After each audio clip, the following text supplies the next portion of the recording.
welcome to today's maths class of class 6. We are doing the lesson data handling. This is the 9th lesson of your NCERT textbook. In the previous part, we have learned what is a data. We learned what is the need to organize a data.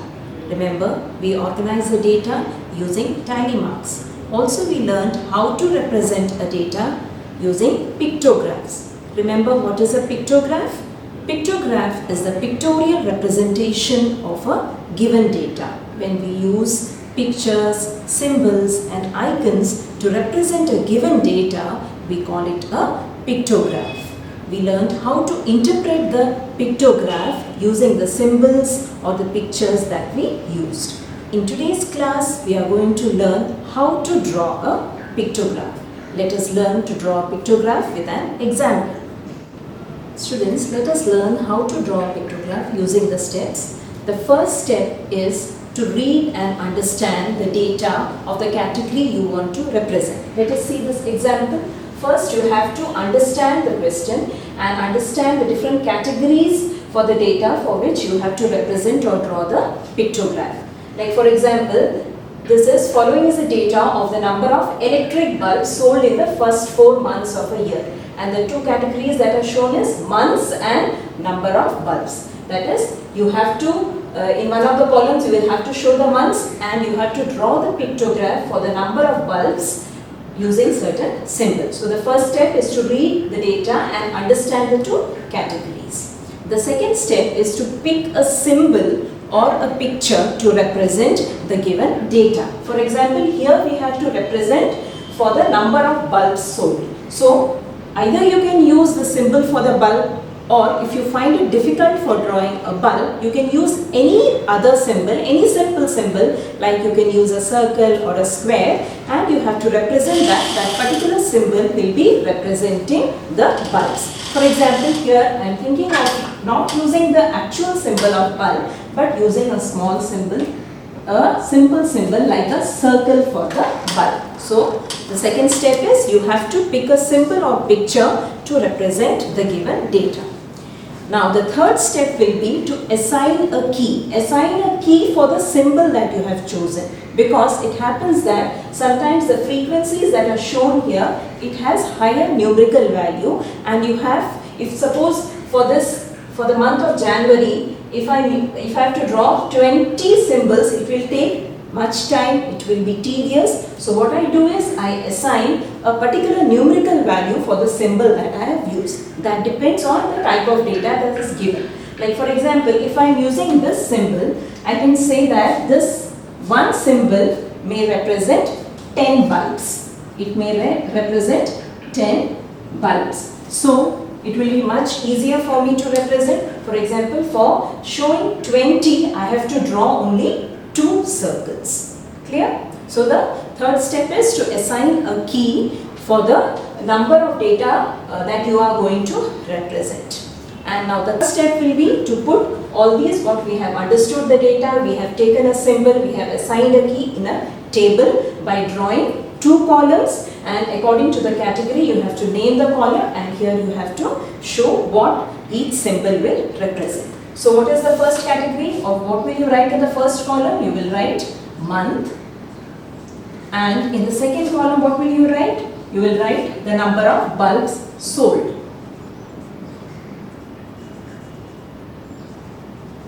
And here what is the symbol that we will be using? We will be using a circle. And what does that one symbol represent? It represents 10 bulbs. So this you have to show on your pictograph. Now you have to start with the months. You can write one by one. First is January. For January, how many bulbs are sold? It is shown that 20 bulbs are sold. So here my one circle or one symbol, it represents 10 bulbs. So for 20, it will be 20 divided by 10. That is, you have to use 2 circles. This will represent 10 bulbs and this another 10. So total it will give 20 bulbs. Now the next month, February, it represents 26 symbols. So here you are clear that 20 will represent 2 symbols. What about that 6th part? Because it is half, you will show half of the symbol. That is, this will represent 20, and for that 6th part you will use half of the symbol or one incomplete symbol. Next month is March, and that the frequency that is shown is 30. So you will use 3 circles, full circles, to represent 30. And next April, it is 34. So again you will need 3 full circles, and the remaining 4 will be represented by half of the circle. So this is the pictograph for the example that we have taken, and here you have seen that it's not necessary that you have to use the actual symbol or the picture. You can use any simple symbol, but you have to represent what that symbol shows, and you have to show that each symbol how many number of each category it shows. So now that you have understood how to draw a pictograph, we will start with the questions of exercise 9.2. The first question of exercise 9.2 is, total number of animals in a village are as follows: village A 80, B 120, C 90, D 40, village E 60. Prepare a pictograph of these animals using the symbol to represent 10 animals and answer the following questions. So children, this is the first question, in which this is the data that is given, and also in the question it is mentioned that you have to use a particular symbol. That is, this is the symbol that is mentioned in the question. So you have to use that particular symbol, and it is also written in the question that this particular symbol will represent 10 animals. One symbol will represent 10 animals. So now first we understand the data and categorize it. So the 2 columns will be, the first column will be village, and what does these numbers show? It is the number of animals. So in the second column you have to write number of animals, and for the number of animals, what is the symbol that we are going to use? We are going to use the symbol that is given in the question. So here we have to show that symbol and what that particular symbol represents. Each symbol represents. It represents 10 animals. So this is the first thing you have to make clear in your pictogram. Then you have to, one by one, you have to complete the pictures using the given data. The first one, village A. So here the frequency that is given is 80, and one symbol represents 10. So it is clear that you have to use 8 symbols.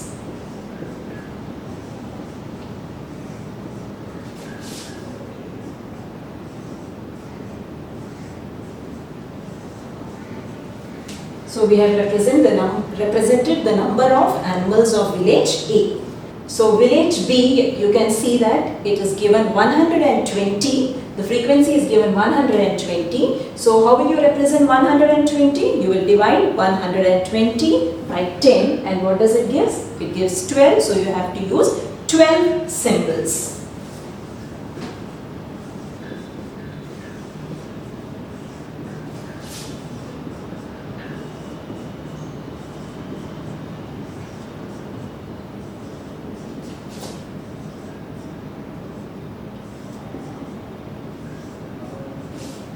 Now the third village, that is village C, has 90 animals. So village C, the pictograph or the symbol that we are going to use here will be 9.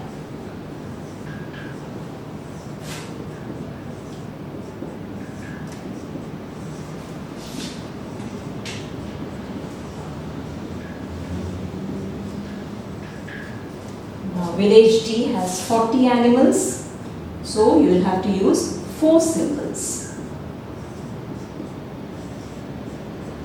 And village E has 60 animals. So 60 will be represented by 6 symbols.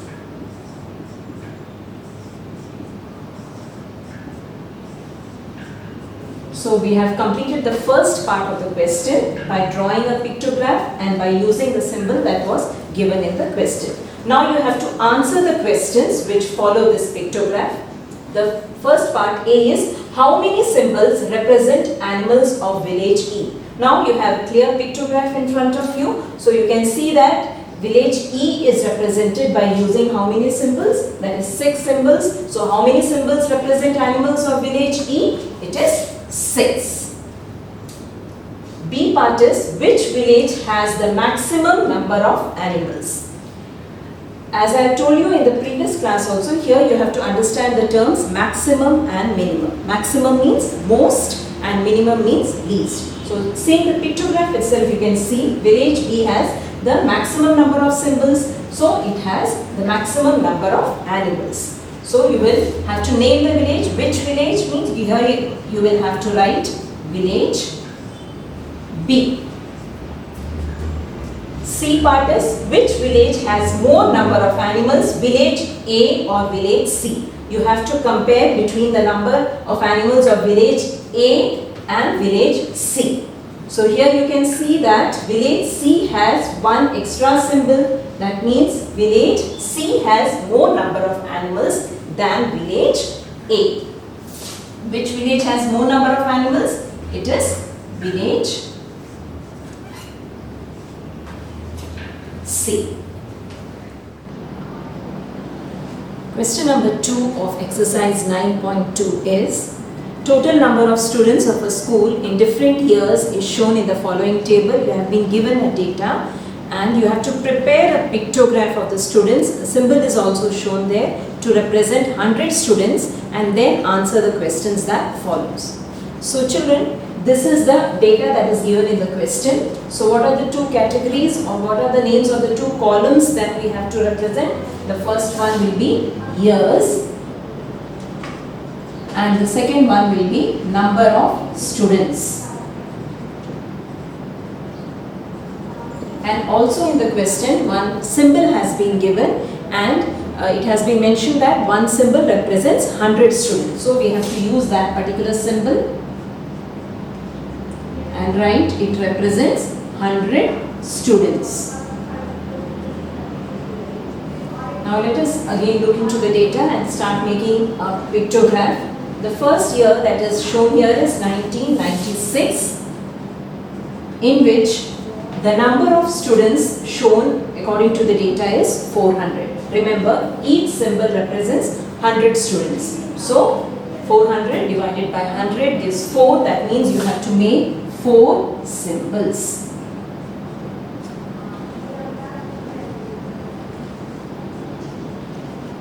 Second year that is given is 1998, in which 535 number of students is shown. So it is clear for 500, so you have to make 5 symbols. The remaining will be 35, so you have to make one incomplete symbol.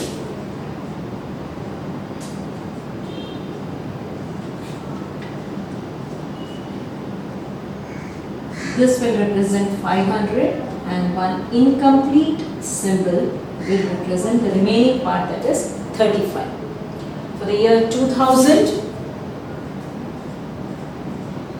it is 472. So 400 you can easily represent by using 4 symbols and remaining will be 72. So that will be again represented by half of the symbols.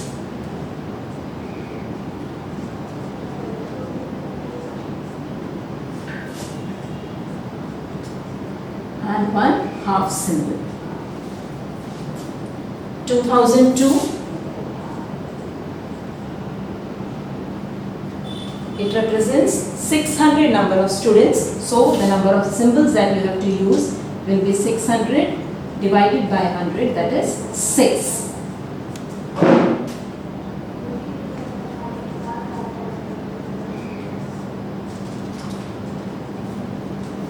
And in the year 2004, it is 623. So for 600 part, you will use 6 symbols, and to show that 23, you will have to use one half symbol.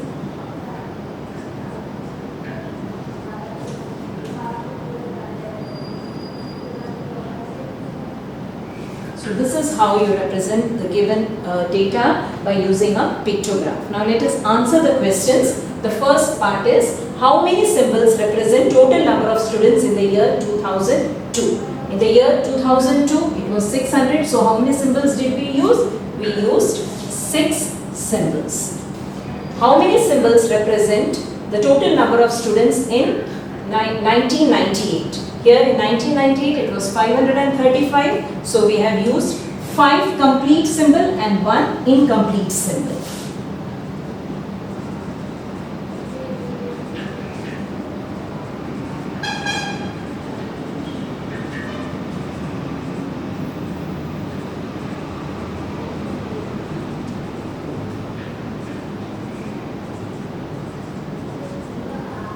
So this is the A part of question number 2. We have made the pictograph according to the symbol that is given. Now the B part reads, prepare another pictograph of the students using any other symbol representing 50 students. Which pictograph do you find more informative? So on your screen you can see a second pictograph that is made by using another symbol. And each symbol here represents 50 students. So accordingly the number of symbols you will find it is going to vary. For example, in the first case, that is in 1996, where you had to show 400 students. Now by using each symbol which represents 50 students, you will have to make 8 symbols. And you can see the remaining years also being shown with the help of another symbol. And now which pictograph do you find to be more informative or clear? We find that the second pictograph is more informative as it gives a more clear information of the given data. Students, now you are clear with pictograph, you know how to interpret a pictograph and also you know how to draw a pictograph. Though it is an interesting process, but you will find that drawing a pictograph, it takes more time, it is tedious. So we need another method to represent a given data, and that can be done with the help of a bar graph. When a given data is represented by using rectangular bars of different length but equal width and equal spacing between them, such a representation we call a bar graph. So how do we define a bar graph? A bar graph is a graph that presents the given data with rectangular bars of uniform width with equal spacing between them. The length of each bar represents the given number proportional to the values that they represent. The bars can be plotted either vertically or horizontally. On the screen you can see an example of a bar graph where the bar graph is drawn for the favorite color, and you can see different rectangular bars that are made which represents the different colors according to the choice of the students. Children, let us understand the bar graph using one example. Here you can see a bar graph that is made. Now you can see the two lines that are made. One is a horizontal line and another is a vertical line on which you have to represent the category of the given data. Like for example, here on the horizontal line I have mentioned colors, and on the vertical line number of students. So here the numerical values I have shown on the vertical line, and you have to give an index for this bar graph, that is each unit length how many number of students it represents. For example, 1 unit length here represents 10 students, and these are the rectangular bars which we use to represent the data. And you can see that each bar has the same width but it has different length. The lengths are varying but the width are the same, and there are equal spacing in between the bars. Such a representation of the given data is called bar graph. So from this you can clearly read or understand the data, or any questions which is asked you can answer. For example, here if the question is asked, which is the color that is preferred by the maximum number of students, what you have to do is, you have to see the bar which has the greatest height. So here you can see that blue has the greatest height, and if it is asked how many number of students, it corresponds to 60. So 60 children like blue color. So any questions which is asked from here, you can answer by interpreting the bar graph. Now let us see some other examples. Like on the screen you can see another one data which is shown, which is about the survey of 145 people and they have been asked which is the nicest fruit, and the data is given according to which the bar graph is made. So on the two axes you have, on the horizontal axis you have the fruits being shown, and on the vertical axis you have the number of people, and each bar represents to a particular fruit. Now this bar graph is represented in a vertical manner. You can even represent it horizontally, like the same bar graph is represented in a horizontal manner, in which now in the vertical axis you have the fruits and on the horizontal axis you have the number of people. So now hope you have understood what you mean by bar graph and how you represent a data using a bar graph. Students, let us start with the first question of exercise 9.3. The first question is, the bar graph given below shows the amount of wheat purchased by the government during the year 1998 to 2002. You can see a bar graph there. You have to read the bar graph and write down your observation. In which year was the wheat production maximum and in which year was the wheat production minimum. So you can see the same bar graph made here. Now first let us understand the bar graph. What are the two categories that are shown on the two axes? Here you can see on the horizontal axis you can see the years being shown, and on the vertical axis you can see that the wheat production is shown and it is given in 1000 tons, and one unit, each unit length, it represents 5000 tons. So you have to read the bar graph and you have to answer the questions, and the height of the bar graph corresponds to the values which are given on the vertical axis. So the first question is wheat production maximum. You have to tell about in which year the wheat production was maximum. Now you can see here that which is the bar which is having the maximum length. You can see it is in the year 2002 that the bar has the maximum length. So in which year was the maximum production of wheat? It was here in the year 2002.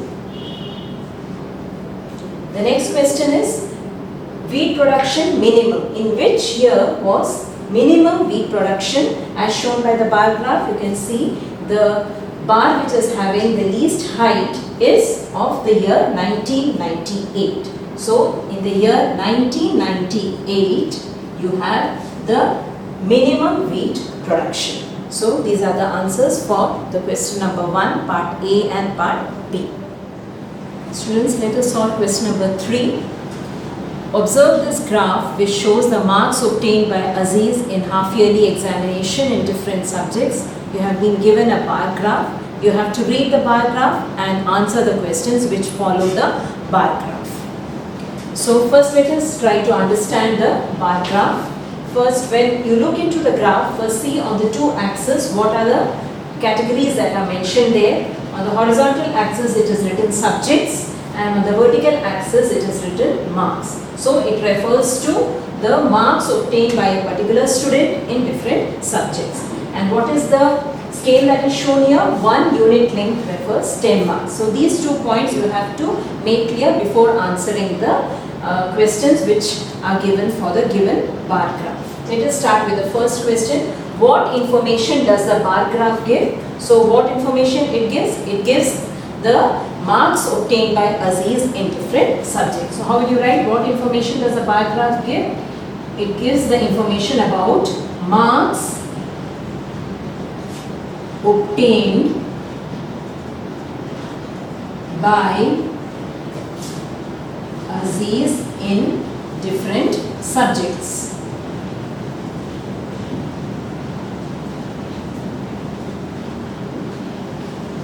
Part B is name the subject in which Aziz scored maximum marks. The question is maximum marks, so you have to see the bar which has the maximum length. So in the given bar graph you can see that the bar which refers to the subject Hindi has the maximum length among the different bars. So, in which subject Aziz scored maximum marks? It is Hindi. Part C is name the subject in which he scored minimum marks. So, for minimum marks, you have to see the bar which has the least height, and you can observe that it is the last bar which refers to the subject social studies. So, name the subject in which Aziz scored minimum marks. It is social studies.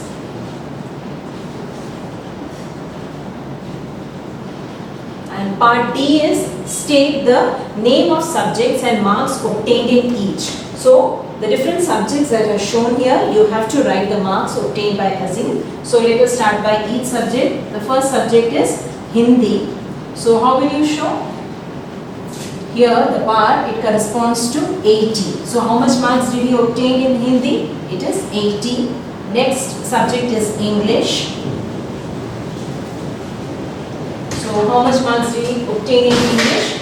The bar corresponds to 60. So, you obtain 60 marks. Next is mathematics.